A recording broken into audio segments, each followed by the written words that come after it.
नमस्कार। एक बार फिर से आपका स्वागत है मेरे इस YouTube channel agro with RG में।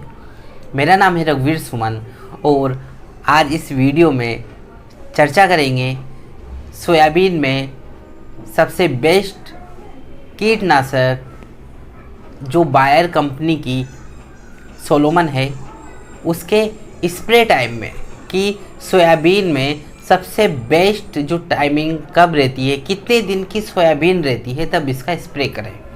तो इस वीडियो में यही चर्चा करेंगे। तो मेरा आपसे अनुरोध है कि वीडियो को अंत तक देखें। तो आइए शुरू करते हैं। सोयाबीन में सोलोमन का जो स्प्रे है वो 25 से 35 दिन वाली सोयाबीन में ही करें, क्योंकि ये अपन जानते हैं कि जो सोलोमन है यह कीटनाशक दवाई है, बायर कंपनी की कीटनाशक दवाई है। तो जो कीटों का प्रकोप रहता है, जैसे कि अपन जानते हैं कि जब सोयाबीन 20 से 25 दिन की होती है तो इस टाइम जो इसकी जो पत्तियां होती है ये बिल्कुल कोमल होती है, कठोर नहीं होती है।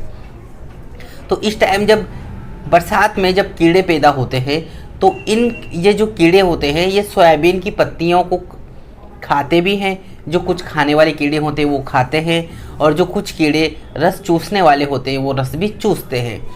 तो वो जो कीड़े होते हैं वो सोयाबीन की पत्तियों पे बैठते हैं, वहीं खाना खाते हैं और वहीं अपने अंडे भी दे देते हैं। तो वहीं से जो लार्वा बनता है तो वो लार्वा पेट जो अपने जो इल्लियाँ बनती है वो उन्हीं कीड़ों का जो पश्च फॉर्म होती है। तो इस तरीके से ये जो टाइम पीरियड होता है, यानी जब सोयाबीन 20 से 25 दिन की या 25 से जो 35 दिन की होती है तब इस टाइम सबसे ज़्यादा प्रकोप देखने को मिलता है। तो इस टाइम जो कीटनाशक है सोलोमन, तो सोलोमन का स्प्रे इसी टाइम करना चाहिए। इसी टाइम सबसे बेस्ट रिज़ल्ट मिलता है और जो इल्लियाँ रहती है, सभी तरह की जो कीट रहते हैं और जो सभी तरह की इल्लियाँ रहती है उनका बिल्कुल कंप्लीट खात्मा हो जाता है। तो बात करें कि इसमें जो कीट और इल्लियों की बात करें तो देखो इसमें रिंग कटर, स्टेम फ्लाई, फल छेदक व रस चूसक कीटों का जो फर्स्ट अटैक होता है वह इसी समय होता है। जो फर्स्ट अटैक होता है वो इसी समय होता है। तो इस समय स्प्रे करने से इसकी जो है अपने ये जो कीट है ये बिल्कुल ख़त्म हो जाते हैं। और अगर अलग अलग कीटों की बात करें तो जैसे कि इस टाइम जो थ्रिप्स का प्रकोप रहता है वो भी सबसे ज़्यादा रहता है, इल्लियों का जो प्रकोप है वो भी सबसे ज़्यादा रहता है, सफ़ेद मक्खी है उसका भी प्रकोप रहता है, तेला तना और जो फल छेदक जो कीट होते हैं। यानी कि इस टाइम अगर आपने देखा होगा तो जो सोयाबीन का तना है तो उसके अंदर भी जो है वो जो इल्लियाँ हैं वो चली जाती हैं, ठीक है। तो क्यों होता है ये प्रकोप? क्योंकि इस टाइम जो तना होता है, जो पौधा होता है, ये बहुत कोमल कंडीशन में होता है। तो इस टाइम की जो स्प्रे होता है वो सबसे बेस्ट रिजल्ट देता है।